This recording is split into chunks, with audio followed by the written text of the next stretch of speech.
One day, a new point of light appears in the sky. Night after night it grows brighter and astronomers do the math. Its path and our path cross. Somewhere out in the dark, a mountain of ice and rock is falling toward us. For most of human history, a comet meant catastrophe. Kingdoms fell, plagues spread, and people looked up in terror at the burning streak overhead. They were wrong about the curses, but they were right about one thing: comets can end worlds. A comet is a leftover from the birth of the solar system. A frozen clump of ice, dust, and rock, often several kilometers across. That is more than a mile of dirty snowball hurtling through space at tens of thousands of miles an hour. Between Mars and Jupiter drifts a belt of asteroids. Far beyond Neptune lies a frozen swarm of comets. Now and then, gravity nudges one loose and sends it tumbling inward, on a long, silent fall toward the inner planets and toward us. This is not a hypothetical. 66 million years ago, the dinosaurs ruled a warm and crowded world.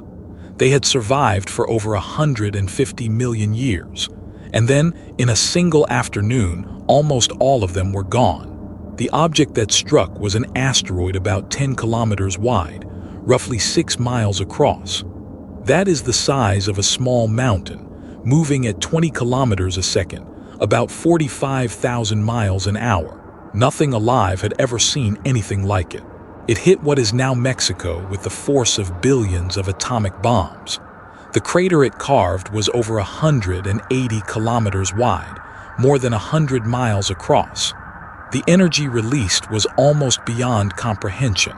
A wave of searing heat rolled outward. Molten rock was flung high above the atmosphere and rained back down across the planet, glowing white-hot. Forests ignited on continents thousands of miles away. The sky itself seemed to burn. Then came the cold. So much dust and soot was thrown into the air that sunlight could no longer reach the ground. Temperatures plunged. For months, perhaps years, the world fell into a frozen, sunless twilight. Without sunlight, plants withered. The animals that ate them starved, and the animals that ate them followed. When it was over, around 3/4 of all species on Earth had vanished forever. The age of the dinosaurs was finished. Here is the uncomfortable truth. The solar system is still full of these objects, and Earth is still in their path. The impact that killed the dinosaurs was not a freak event. It was just the largest in a very long series. Today, astronomers track tens of thousands of near-Earth objects, rocks whose orbits bring them close to our planet. Most are harmless, but every year, new ones are found and a few come uncomfortably close. One asteroid earned real headlines. Apophis, a rock about 340 meters wide, more than 1,000 feet, will pass closer than our weather satellites in 2029. For a while we feared it might actually strike. It will not, but it will be close. In 1908, something exploded in the sky over Siberia. It never even touched the ground. The airburst flattened around 2,000 square kilometers of forest, nearly 800 square miles, leaving trees splayed out like matchsticks. In 2013, a rock about 20 meters wide, roughly 65 feet, streaked over the Russian city of Chelyabinsk.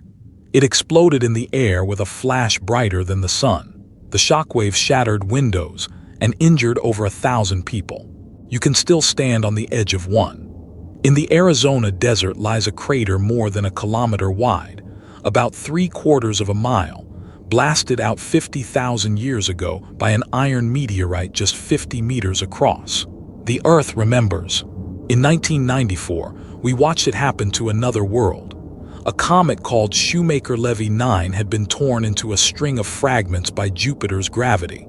One by one, they slammed into the giant planet.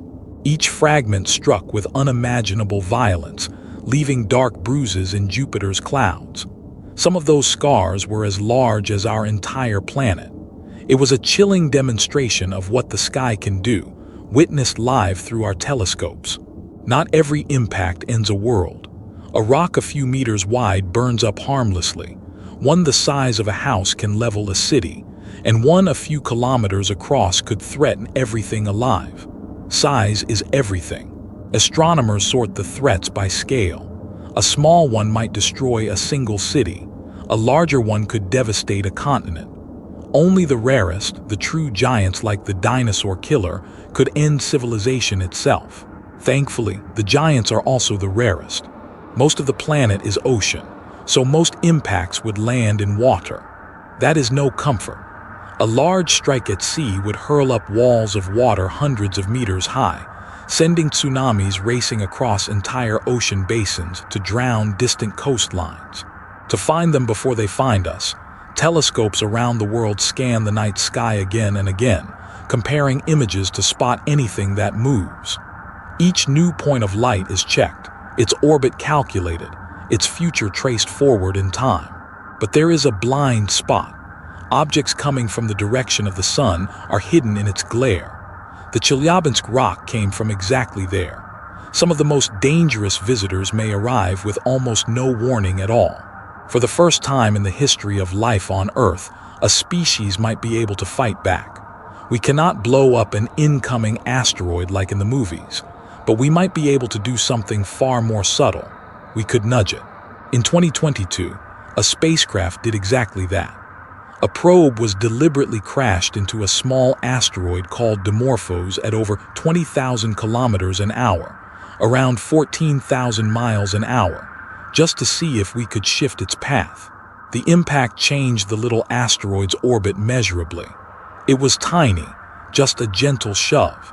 But done early enough, years before a predicted impact, a nudge that small could be enough to make a mountain of rock miss the Earth entirely. There are gentler ideas too. A heavy spacecraft could fly alongside an asteroid for years, its faint gravity slowly tugging the rock off course. For the largest threats, a nuclear blast nearby could vaporize one side and shove it away. Every one of these methods depends on the same thing: warning. The earlier we spot a threat, the smaller the push we need. Decades of notice could save the world. A few weeks would leave us helpless. Finding them early is everything. Asteroids we can track for centuries, but long-period comets are different. They fall in from the frozen edge of the solar system, sometimes appearing only months before they reach us. Against one of those, our warning time would be terrifyingly short. Most comets, of course, simply put on a show. Halley returns every 75 years. Hale-Bopp blazed for months. Comet NEOWASC swept past in 2020. Each one a harmless, breathtaking reminder of the wanderers that share our sky. So should you be afraid? Probably not tonight. A civilization-ending impact happens only every few 100,000 years or more. In any given year, the odds are vanishingly small. The danger is real, but it is also rare and slow. And yet we may owe everything to them. Many scientists believe comets and asteroids delivered much of Earth's water, and perhaps the very building blocks of life, in the chaos of the young solar system. The same objects that can end a world may have started one. Here is what makes our moment unique. The dinosaurs never saw it coming and could have done nothing if they had. We can scan the sky, calculate the danger, and for the first time, reach out and change the outcome. So when you next see a comet hanging in the night, remember what it is: a messenger from the dawn of the solar system, and a reminder that we are the first creatures in 4 billion years who can look up, understand the danger, and choose to act.